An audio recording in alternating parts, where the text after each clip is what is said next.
This is VSiN By The Books on VSiN, the sports betting network. We begin hour number 2, VSiN By The Books. Dave Ross here, downtown Las Vegas, here from Circus Sports. Our closer, Jensen Lewis, back home in the land, Cleveland, Ohio. You said it's cold there, right? It started at 36. We are currently at 38. We'll be at 65 a little bit later 65 today. 65 in April. That's no April Fool's joke. That's legit. I have been through plenty of opening days and home openers. And by the way, Guardians here won't come home until later next week because they finish a 3-city road trip. By the way, if you are in the Major League Baseball betting guide, we may have a play on Getaway Day for the Guardians. You can circle that now. 3-city road trip, East Coast team on the West Coast coming home. Just saying, and circle the date. Something we've talked about for a long time, and finally have some actionable plays to go with that here on Getaway Day. We'll get to that in the Daily Diamond and beyond. Also, I want to give a shout out to Mom and Dad. Mom and Dad finally watching the program live right now back home on the East Coast in Virginia Beach because my nephew and his wife Amanda, Justin, they figured it out for Mom and Dad. I'm so excited that they get to watch us, Jensen, each and every morning. So Mom and Dad, love you. Can't wait to be home next month and see you. But Jensen, how cool is that? We're like big time now. We're just coast to coast, baby.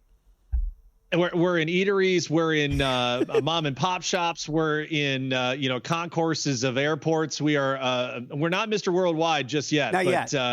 We are nationwide for sure. We're up at Barrel 17 there in Virginia Beach. They had us on when Mom and Dad were having a little lunch with Justin and Amanda. Let's get to it because we love to play the game each and every day. Is it time for news or is this just a whole lot of noise? Is it news? Corleone is a man who insists on hearing bad news in media. Or just noise? Are you going to act like this is news? Just noise. This is noise. Let's separate the impactful from the insignificant with one simple question. News or noise? All right, we start off in your neck of the woods, Jensen, in Cleveland, Ohio. Diana Rossini. Love Diana and her reporting way back in our DC days together. Now she says, quote, "It would not be surprising if Kirk Cousins ends up in Cleveland." Now, we just heard Arthur Blank say, hey, I'm fine just paying Kirk to stay here as the backup in the ATL. Is that news or a lot of noise? I think it's increasingly news to be actionable. We talked about potential win total implications here that are already out at many books, and the Browns at 4.5 right now. If you find him, it would be not only news to get him, and we're assuming it'd be post draft here because we still got to see what the Browns do it too. But even if they take an Abdul Carter or they pivot to maybe a Travis Hunter, you still got to find the signal caller, and Kenny Pickett, I'm sorry, is not winning you more than 4 games, if at all. So yeah, it's major news from the actionable standpoint there. And I was even joking with you. I'm like, all right, all of a sudden now, do we sprinkle on the 30-1 to win the division? Just because, okay, that's way more competent a quarterback in Kirk Cousins, and you team it with his days with Kevin Stefanski. There's a lot of familiarity there. He knows the offense. It would not be a long onboarding process whatsoever. I think it's big news. I really do. And I'm right there with you. And we'll get to that win total here coming up in the next segment as whether or not that's actionable. But that news, and we also heard Mary Kay Calvert, I believe, had tweeted out yesterday that they were there at Chipotle. Kirk Cousins was in Cleveland. Just hanging out in Cleveland at Chipotle? Come on. There's got to be something going. Do you do that, Jensen? Is Cleveland known for its Chipotle? It's no, but we are known for the fans that follow way too many things and investigate way too many pictures on social media. Oh, I remember. Oh, that's the Chipotle in Westlake. Oh yeah, he was definitely there. Following tail numbers and all. I mean, come on. But hey, truth is stranger than fiction, so we shall see how it plays out. We know Joakim Noah's not going to Cleveland for vacation. No, he's not. Maybe Kirk Cousins is. We don't know. Is this news or noise? Oh, boy, down there with the stars on their helmet, you know how much everybody loves to talk about the Cowboys? So do I. Jerry Jones says really don't need to talk to Micah because there's no urgency right now with his extension, his potential extension. If you don't believe me, let's hear it straight from the horse's mouth. That's just not something that you should worry about. You should be worrying about your ability to make it work, and you should be worried about what the player does. Does he have good enough health? Does he have enough skill to do what you're paying him the money for? The agent is not a factor here, or something to worry about. And I don't know his name. And so my point is that I'm not trying to demean you in any way, but this isn't about an agent. My goodness. One thing I love about Jerry Jensen, he gives off that Jerry Maguire feel. Remember Bo Bridges was in the movie? You know, I'm still moved by my handshake. Your word is stronger than oak. It's like one of those deals. Like, I don't need to go to the agent because I'm Jerry. I go to the player. Is that news or noise? Jerry doesn't even know the agent's name. Well, Dave Mulugeta. That's the name of the agent. I don't need to know what he is or what he does because I know what my team is. I feel like we got a good team. And that's all there is to it. I'm putting best team on the field and we're going to win. All right. So I really feel that this has been kind of that saga that has played out long enough. And we've gotten on Micah Parsons enough about, the podcast and saying stuff he shouldn't. Let's get back to the field and let's get back to the impact. All right. Salary cap wise, they're going to be a little tight. You have what? Dak, CD, and Micah. If you extend Micah and you get anywhere near that Myles Garrett extension, that'd be like $135 million, I think, just in those three players.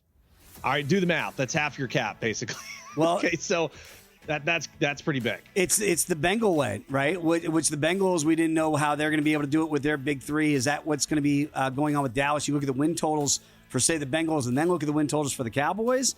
Drastically different. So you're seeing 7.5s out there. You're seeing 8.5s for the Cowboys. You're not seeing 10.5s like you are for the Bengals, 9.5s out there. So maybe one big threes might be bigger than the others. We'll figure it out. But Jerry, I just love how candid he is. Maybe he says things he shouldn't say, but he says them. And I'm not going to get mad at him for that. Maryland has a new basketball coach, and we knew one was coming because we told you last week that we knew that Willard was leaving Maryland. He wasn't going to be there. Now he's at Villanova. Buzz Williams has left Texas A&M and will be the new man at College Park. Obviously news, but what about the noise that the other guys were creating, like Steve Blake, the former Terp, who's throwing his hat in the ring? We saw some other former Maryland alums that did not get the gig. How big a news is this for Maryland?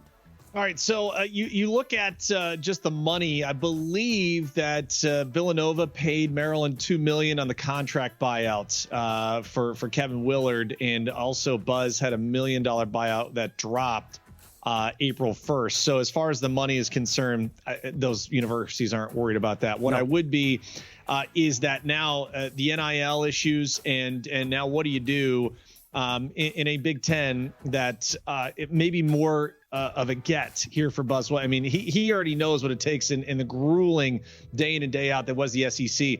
Is this now a potential future you look at from a Maryland perspective? We already know Tom Izzo's feelings on, paying players and coming over and all that.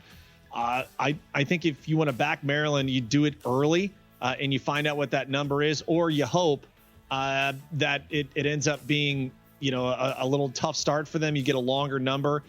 Hey, this as well as anyone, that DMV area, he obviously has familiarity from his days with Virginia Tech. So it's not going to be a place he comes in that's an unknown. He knows the area. Yep. Hopefully you can recruit it there. But hey, aren't we now at the NIL?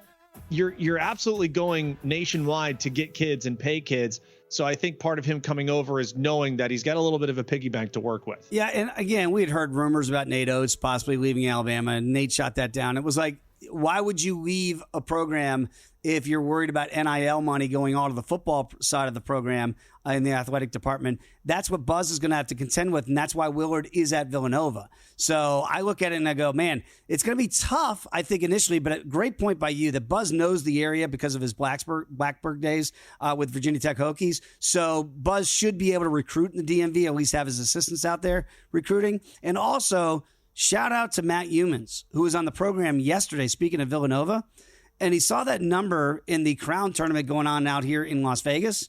And he said to us at the end of the program yesterday, why is Villanova only laying 4 against Colorado? They won by 21. Yeah. So Matt Human's all over that Villanova play. What Willard's getting there in Philadelphia, easy 21-point rocking chair winner for the Wildcats yesterday. Did you get down on that action after Matt gave it out? No, I did not. I don't even know if we could because remember the certain states right. that voided it. So I don't even think it was offered for us here in Ohio yesterday. And that's the problem. You got to check it out because it's a new tournament going on out here. We talked a lot about it here on the network as the week has gone on, but still going on in Vegas. Villanova does move on with that 21-point win over Colorado. Again, very quickly, we'll break down the Final Four much more here in the time that we have passing. I know Villanova, Maryland would like to be in those, have those opportunities next week. Those numbers, again, just off the top, if you're just joining us now, have not really changed overnight. Still 2.5 for Florida over Auburn, and 5 is what it feels like we're starting to settle in with Houston over Duke. And again, Jensen, no big changes there, and the totals have not moved yet. But maybe the Houston one is the one to keep an eye on from 5, 4.5, potentially up to 5.5. All right, so good news. We do have a little movement here at DraftKings. Just checking it when you said that. Total in that Florida-Auburn game down from 160 to 159.5. There we go. So we've got a little bit. We got some inching now. And that goes along with our breakdown in the first hour. If you're just joining us, we really were talking, if you're an Auburn backer here, it would be kind of that slow it down idea. If Janai Broome is not 100%, or even if he is, don't want to get into those high 70s, low 80s track meet potential. If you keep it in the 60s, then maybe Auburn is that team to back. That would be the way I look. If you're looking at Auburn with a wounded duck, maybe potentially in Broome, you got to limit possessions here. That could get to that under. So 160.5 earlier, already down in the 150s here. That number might be on the move. Speaking of numbers, how about some win totals on a Wednesday in the NFL? Oh, my goodness. Buckle up. That's next year, VSiN By The Books.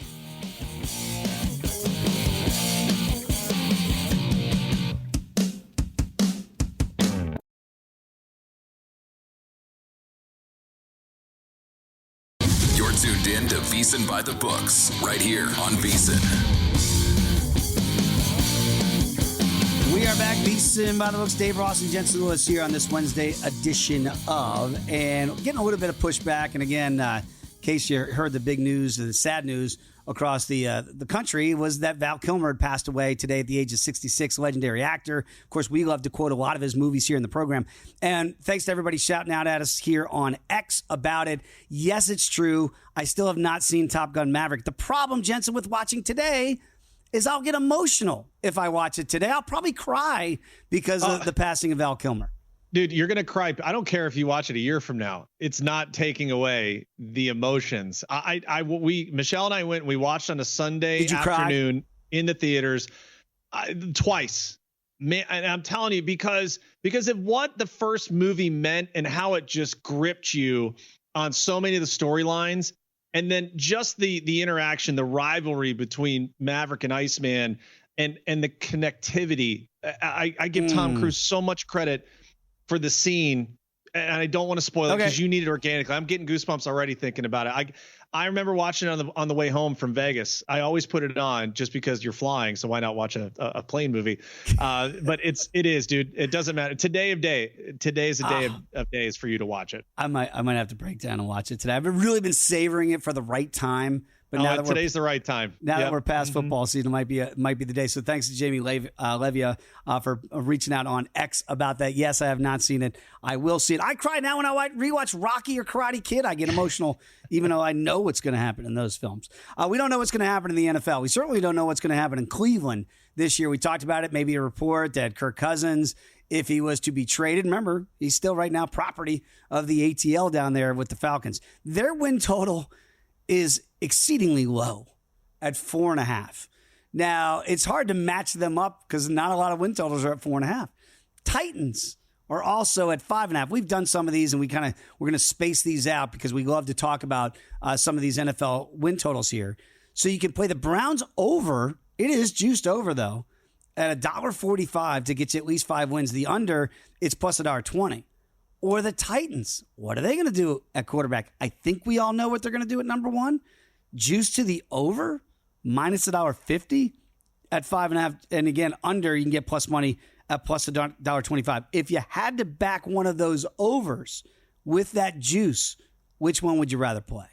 I think if you're backing the Browns, then you are buying into the reports from Diana Rossini that it is going to be one of those post-draft or one of those draft day things of Kirk Cousins being sent over to Cleveland. And again, when you have certain people, Dave, that report it, you trust it. Yes. And for her, she does as great a digging at making sure things are confirmed or at least close to that information as humanly possible. So I would say if I'm going to lean, I would rather take the under in the Titans. I've told you for weeks, I'm not sold on Cam Ward. I don't know if you can have a Titan team that at least gets 3 wins within their division. But I do believe that if you have a Browns over at this point, or if you think that Cousins rumor does come true, absolutely, Kirk Cousins can win you at least 1, if not 2 games by himself with the weaponry that should be around him there in Cleveland, even with one of the toughest divisions in football. I'm right there with you. I look at it and I say it's playable at 4.5. Now, I don't want to lay that kind of juice that you'd have to lay to get there. But by the way, with this information, the only thing that really moves markets now, obviously, if there's a big free agent signing or a big trade that happens, and the draft will change some of these numbers as well. But it will be sometimes, as we would say in the Marine Corps, scuttlebutt. Those rumors will change numbers. With that rumor that Kirk Cousins might be going to Cleveland, from 30-1, Jensen, it's changed to 30-1. That's even with the potential Abdul Carter coming in on the other side of Myles Garrett, who all of a sudden now wants to be in Cleveland, or Andrew Berry's love affair with Travis Hunter, where you can play, both the receiver, and when Cousins throws his interceptions, he can at least tackle the guy with his cornerback skills as well. Hasn't moved a lick yet. But again, look, I think it does make some sense in all actuality. Like, why would Kirk sit there at his advancing age to back up Michael Penix Jr. in Atlanta if you can get some draft capital back that you had to spend? You had to spend a lot of it to get Michael Penix in the top 10, throw away that money on Kirk Cousins in free agency. Maybe you can get something back. It would make sense to get Kirk in Cleveland. Okay. How about the Packers and the Rams? They do have the same win total now. The juice is slightly different here. 9.5 is the win total for both of these teams. And I think both of those fan bases are pretty excited about said teams. Now, it's only $1.20 if you want to back the over in the pack. You got to lay $1.30 all of a sudden if you want to get to 10 or more wins with the Rams. I like the Rams. I don't know that I like them at this price point. What say you? Because we feel like, I think that the NFC West is getting a little bit better. I know maybe Seattle, people feel like it's a step back with Sam Darnold. We don't know exactly what Kyler Murray is going to look like this year. Is there any play there that you'd rather make at those win totals at 9.5?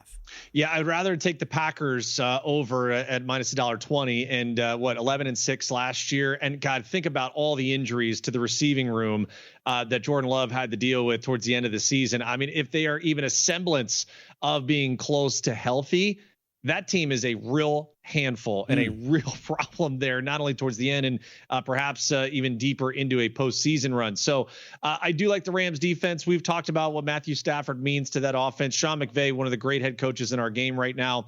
But if you're forcing me between those two, absolutely would lean much more to the Packers over 9.5. Is it a fade of the Rams in that division that maybe they're getting a little bit overvalued? I'd say 2 months ago, or when numbers started to come out in futures markets, right, before the win totals came out, I felt like the Rams were undervalued in the market. I feel like that adjustment's already come, and you've missed the best of those numbers. I'm looking at also here. You have the Packers. Their schedule includes the NFC West and the AFC East. So that's again, no cakewalk. But the Rams have the NFC North. So we'll even have a head-to-head here with the Rams and the Packers. And then they got to go up against the AFC East, which is a step up for them. So 10 wins. Boy, I mean, you'd probably be sweating that over into the final couple weeks of the season. I tend to agree with you there. 2 teams that we think will be elite in the AFC. They've been the last couple of years. It's those Buffalo Bills again at 11.5. The Ravens with the same win total at 11.5. And again, we did yesterday, I remember it was the Eagles and the Chiefs, of course, in the Super Bowl from a year ago. These are 2 teams that have those visions of grandeur. The juice is way different. $1.45 on the Bills to get you 12 or more wins. $1.15 on the Ravens to get you 12 or more wins. That juice concerns me. I love the Bills. I don't want my dad to get mad at me here, Jensen. I do love the Bills to get to potentially those 12 wins as long as Josh Allen is healthy. The question is, do you ever get worried that injuries are the one thing, again, it takes more things to go right to get overs than it does to get unders? I think I do lean. I know it's a steeper price there, but I think I do lean to the Bills. And again, just thinking about potential opponents here, the Bills do have the NFC North and the AFC West, which is tough. But the Ravens have the NFC East and the AFC West. And so you're talking about not only the AFC North to have to contend with for 6 games, but man, that feels really, really tough. By the way, you have with Sean McDermott, no fewer than 9 wins each year in his tenure, or at least since 2017. They wanted to fire him. Good. Remember, they wanted to fire him a couple years ago in Buffalo. Yeah, it's like Pittsburgh. Oh, Mike Tomlin, you got to go. Just 10 wins. It's not good enough. It is amazing how some of these things get out. I'm with you. And look, John Harbaugh is such a bankable coach. He really is, right? We see what Jim's doing, obviously, with the Chargers. I think sometimes we forget about how great John Harbaugh is as a Super Bowl champion head coach as well, beating his brother back in the day. So that division is going to be tough. The AL East, or the AFC East, rather, I don't know how good it's going to be top to bottom. The Patriots are getting better. Clearly, they're making strides. I don't know how good the Fish are going to be this year down there in South Beach. I really don't know. They're kind of an anomaly to me. And the Jets feel like they're a long way away, I think, on the short term. So maybe the Bills are laying that juice. As long as Josh Allen is healthy, you do feel like what? In that division, they go 5-1, 4-2. At least 4-2. 4-2. At least 4-2. Pretty good way to get you to an over if you can count on Josh Allen being healthy. You can count on Sharp Plays. If you've not checked them out at sharpplays.com, you should do so today because it can be your secret weapon here to making better bets. Since 2011, they have been building trusted relationships with major sports books and sports insiders worldwide. They provide daily updates on what top professional sports bettors and betting groups are wagering on, so you're always ahead of the game, but that's not all. I normally rail against AI technology, not in baseball, and certainly not in betting. They've just launched a cutting-edge AI betting analyst that's going to provide even more selections and reports, giving you the edge to help you win. The best part, you can check out Sharp Plays and the Sharp Plays free content anytime. Get real-time betting actions, reports, alerts, and more through email and X directly from the pros. Yeah, you can go to X and get all that info too. So sign up at VSiN.com/subscribe for just $9.99. That's VSIN.com/subscribe. When we come back, let's go to the night on the hardwood. Some NBA action out there as we round out the regular season and get you ready for the second season. That is next here, VSiN by the Books.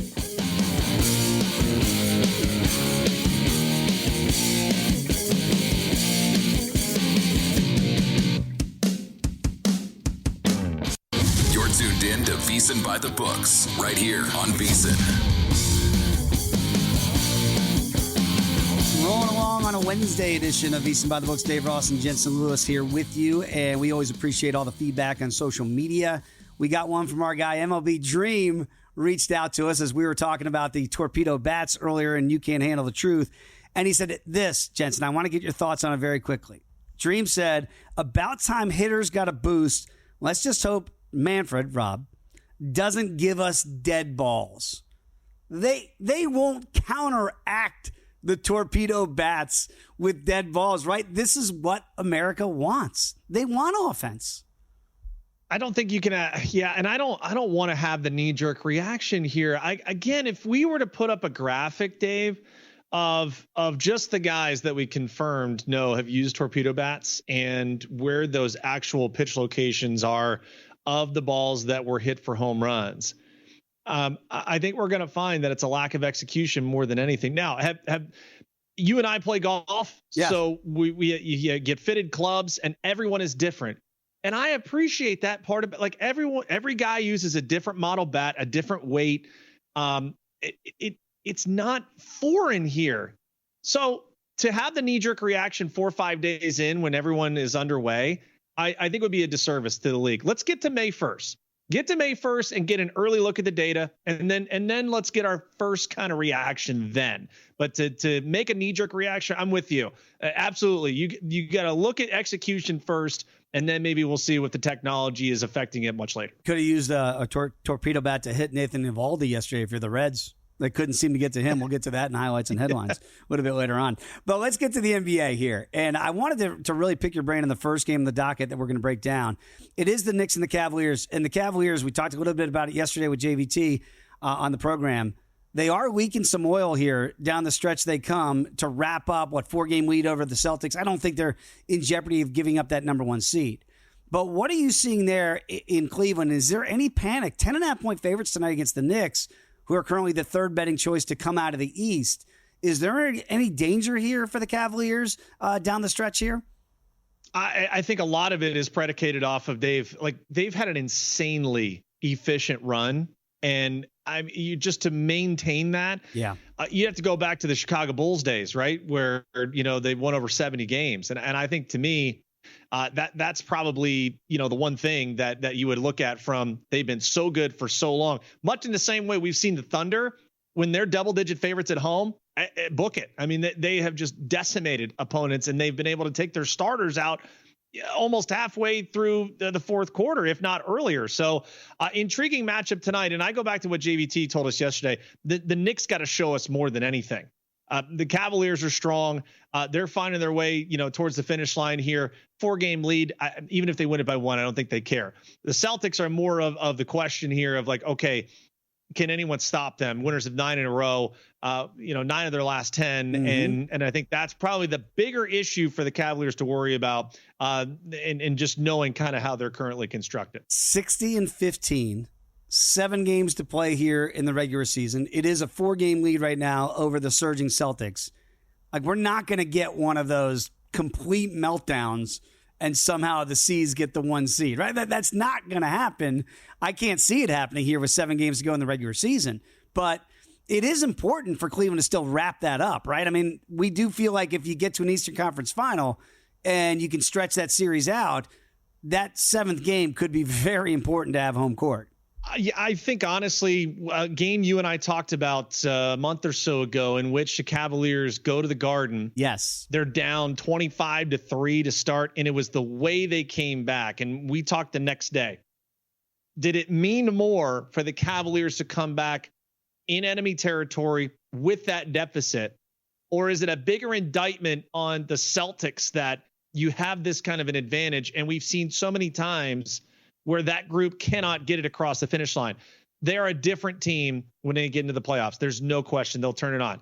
The reason you go get a DeAndre Hunter, though, for the Cavaliers is to counteract a fully healthy, which we expect for the Celtics. They got that scare with Tatum, but you get a healthy Porzingis back. That was the whole reason why Kobe Altman goes out and gets Hunter. This is a play for a potential Eastern Conference final matchup. You and I have tried to find a path of resistance here. It's not going to be the Pacers. It's not going to be the Pistons. God love your Bucks, but without, Damian Lillard, it's not going to happen. It's just not going to happen. Okay. So this is a play on, it's going to be Eastern Conference Finals. Get yourself healthy through the end of the regular season. If you win the East by 1 game, no one cares. It's all about that Eastern Conference Final and what you do to try and get yourself into the NBA Finals. 10.5-point favorites tonight over the Knicks. And again, the Knicks feel like I'm with JVT on that. I'm not sure that those numbers are long enough for me to look at them big picture at 7-1 to potentially win the East. I just don't see it as well. It feels like the elite here. It is Boston and Cleveland, that's for sure. How about the Hawks against the Mavs? And again, the Mavs we saw what happened at the trade deadline, and Luka's gone, not walking through that door, and it has not been pretty, certainly for Dallas down the stretch here. What do you make of the ATL all of a sudden here? Is there any reason that you might look to back them here? You're going to get on the road 4.5 tonight, high total of 238.5 in Dallas. Boy, you look at some of the differentials here. Let's see, 36%. Let me bring it up here real quick. So Atlanta, you're getting 47% of the bets, but only 11% of the handle. Whoa. Holy moly. That's pretty ridiculous. I'm going to wait a little bit because that total too, Dave, you would talk about conflicting statements right here. So the Mavs are the favorite, yet there's 92% of the money on the under at 238.5. And that's still, as we know, Atlanta doesn't play defense. So that's still a pretty stark sale. I might wait here a little bit, but as far as the standings go, Atlanta's still trying to churn their way. And it's a big one because they're tied with the Magic right now as far as games behind, but they do have one fewer loss in the loss column. So you want to try and get that home court advantage in the play-in tournament. And all you got to do is win one game to get in. So, big game for Atlanta on the road tonight for sure. 400-1 for the ATL to win the East. They're sitting there right now, 3 games under 500, 36 and 39. They're going to be a sacrificial lamb for somebody, right? They're just going to get gobbled up first round. Yikes. Do you like who wins first, the Braves or Atlanta? Oh, wow. I'm sorry, the Hawks, I should say. Shots fired to Wyatt Tomczyk behind the glass. Let's keep going down the slate tonight here in the NBA with the Pistons and the Thunder. Remember the Pistons like a month ago, Jensen? We're kind of looking at them, and maybe they could be that dangerous team in the East, at least for potentially a first-round type upset. I don't know that we still feel that same way. They're getting 13.5 against OKC. OKC has been the runaway freight train here in the West that we've been talking about all season long. Any danger tonight for OKC taking the foot off the gas pedal a little bit? No, I don't think so. And we just saw the 60-point triple-double from Nikola Jokic. I would think that Shai Gilgeous-Alexander on a mission tonight, and they want to put this one away and make a statement too. I would probably look more at a Shai points prop. You might be able to ladder him. The only question, though, Dave, as we've said before, Thunder at home with these double-digit spreads, they blow people out, and then you just don't get the minutes in that fourth quarter for guys to hit their props. So that's the trepidation I would have there, but I do think Shai is a shoo-in for 30+ tonight. The Pistons, about a month ago, I think when we were having these conversations, Jensen, we're about 100-1 to win the East, 70-1. It's still they're right now. The Bucks have drifted to 41 with their injuries, and the Pacers at 25-1. Those are the only double digits for what we believe sure playoff teams right now in the East before you get to the play-in scenario. So again, it's the C's at $1.30. It's the Cavaliers at +210 to win the East. It's the Knicks at $7.50 now. They've drifted a little bit there. And then 25, 40-1, and 70-1. I don't recall ever seeing something like this in the marketplace for one conference where it just feels like it's the ultimate top 2. Do we want to put the Knicks in for a top 3? I don't know. Yeah. But my goodness, it just looks like the rest of the East is dead. It does. I think your only actionable spots here now, I guess you take a chance on the Pacers or the Pistons because I just don't see Milwaukee, even if they get past the Knicks right now. I don't see them really giving the Celtics a lot of resistance. Yeah, you're almost now, Dave, when we get into those matchups, once they're solidified, is, the game spread for the series. Yeah. Can any of those lower seeded teams really push those, Cavaliers or Celtics to a game 6, much less a game 7? I don't think so. Again, 6 teams in the West, ending with the T-Wolves at 20-1 are all 20-1 or shorter. There's only 3 teams in the East that are 20-1 or shorter. The first one at the 4th spot is Indiana at 25-1. See the differences in the conferences and who we really think. I think Minnesota 20-1, if you want a puncher's chance, that's better than Indiana at 25-1 as the 4th option in the East. Again, so much going on in the world of sports right now. So it's not just March Madness and the Final Four this weekend. Of course, Major League Baseball. We're going to break down the Daily Diamond here a little bit coming up. We're going to have Jonathan Davis talking some puck coming up next hour as well. So when you're a VSiN Pro subscriber, you get access to all of that each and every day. Wes Reynolds is going to have you covered here with the Texas Open coming up. So betting systems, expert analysis, betting splits, daily best bets. What are you waiting for? Intro offer. It's not going to last forever. $9.99, VSiN.com/subscribe.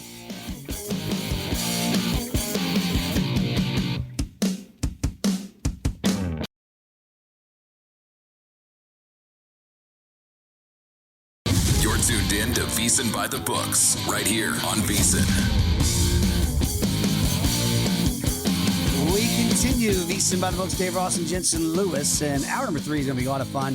We're going to talk some puck with JD Jonathan Davis going to join us here at the top of hour number 3. And then the great Wes Reynolds joins us as well. And again, shout out Kelly Bidlin, the whole Long Shots crew. They were all over Min Woo Lee. So Wes and Kelly gave that out on the program last week. The three of them with Matt Brown, they do great work each and every week. If you're a golf bettor, you got to check out Long Shots. I know my guy Ferdy Tolentino listens to that pod each and every week to help him bet a little bit smarter. So we'll get up with Wes and get his thoughts there.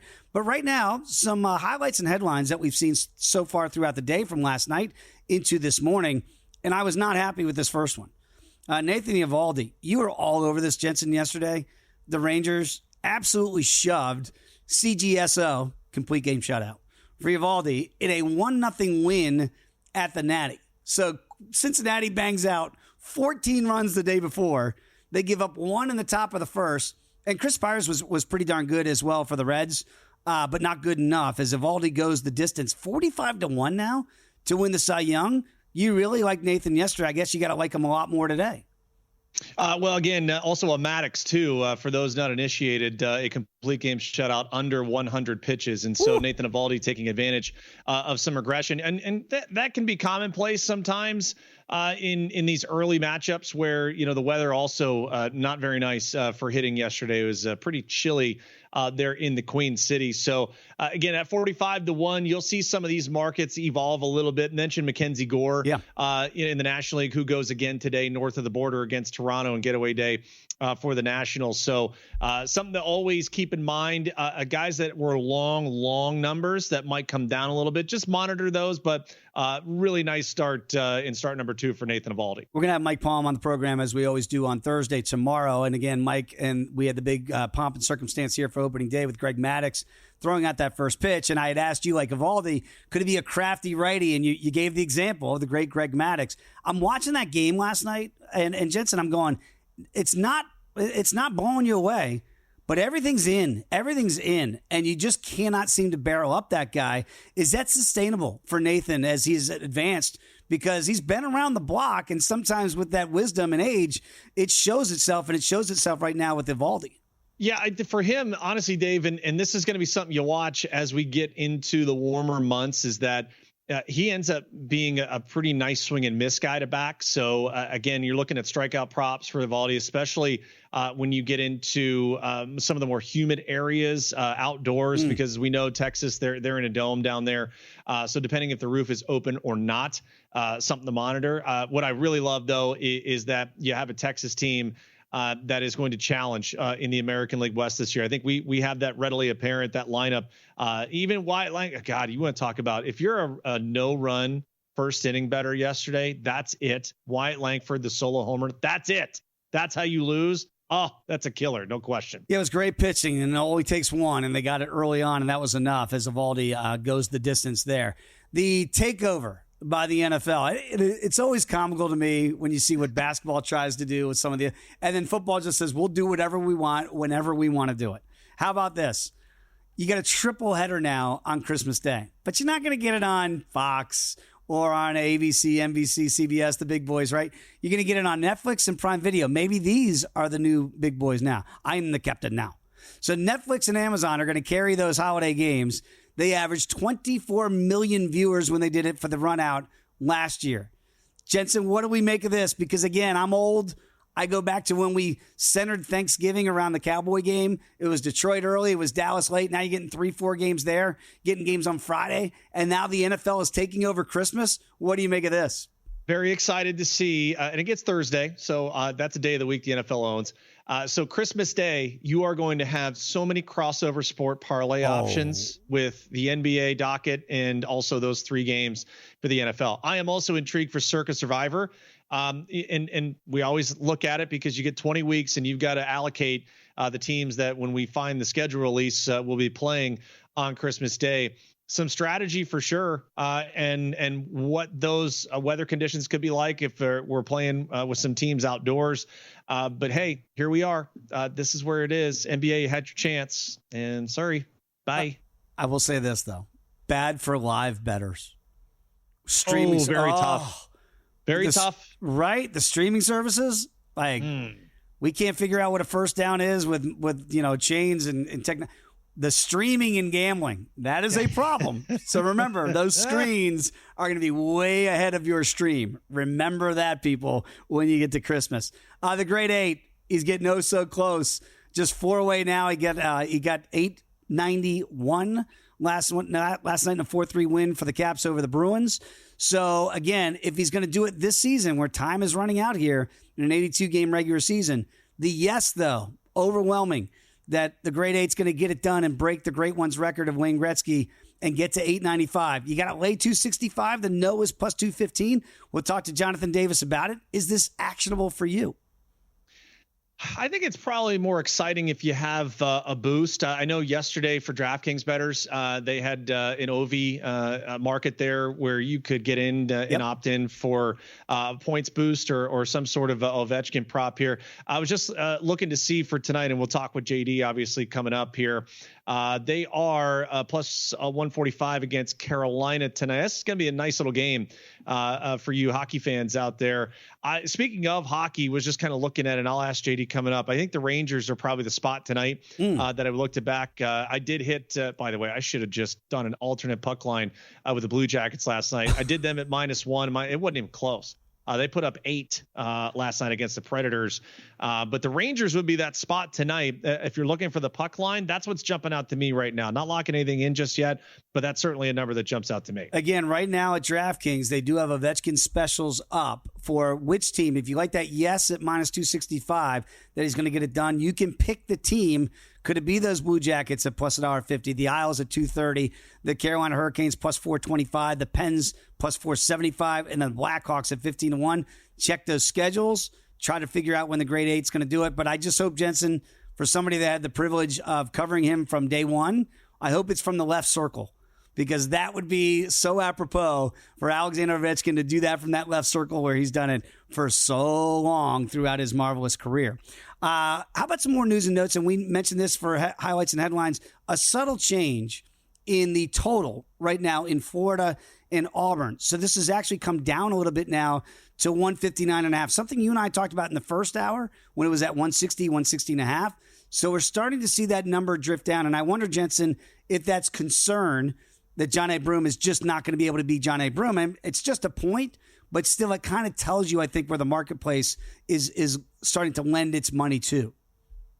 Anxious to see if this is also kind of that play on the theme we talked about on Monday of that first game where it takes a little bit because you're in that big arena. It is that first game of the Final Four, all that adrenaline, everything coming up. You know, you have the jitters. If that I was asking about first half unders too. Yeah. You know, is that a spot you target? Because both those teams trying to feel each other out, trying to get their wits about them. So it is notable that we're not the Friday yet. Usually we start to see some things pile on Friday and Saturday. We're here on Wednesday morning and we've already got a point change to the under. So signaling kind of where some sharper bettors might be leaning. I'll tell you this. We mentioned it yesterday on the program too. My lean would be first half under in that first game. I might be a little bit scared of the second game because I think Duke and Houston, I know you're anxious to get back out there. It is still a spacious football stadium. They're going to be playing in there, that type of feel in San Antonio. Maybe those jitters you're alluding to could get you to a first half under if you don't like the full game at 159.5. You've got a wager that's in. Highlights and headlines. This is why we do this segment. What did you finally get home on tonight in the NBA? All right, so first official play from me, if you're a VSiN Pro subscriber, again, you know I usually like to wait a little bit more on some of the MLB games once we get lineups out. So we'll see what happens. Great slate for Major League Baseball today. This is in a Lewis Ross administration, Dave. This is ideal. Okay. You're starting at noon, a little past noon Eastern time, 9 a.m. on the West Coast there. So first official play, Pelicans, Clippers under 218.5. Ooh. Numbers just lined up for me a lot. Now that's up from 216.5 where it was. But I wanted to wait, kind of saw a little option here to wait a little bit longer to see if it would tick up a bit. It did. So I'll grab the extra hoop here and take the under 218.5. First play in. Absolutely love it. And by the way, what a big third hour we have. We mentioned Jonathan Davis going to come up to join us. Wes Reynolds going to join us in the middle as well. And then the Daily Diamond, Jensen. So a lot of actionable plays there. We'll get to some of those would you rathers. But again, maybe a trend we're starting to see. 2-0 to the over in Sacramento last night with the A's and the Cubs. It's not working out for the A's, by the way. They've lost those first 2 games. That number's starting to tick up, speaking of some of these totals, up to 9 now. So I wonder if the books are starting to adjust just ever so slightly with what we're seeing there in that maybe a small ballpark in a minor league park we're seeing in Sacramento. Come on back. Hour number 3 straight ahead. It is VSiN by the Books.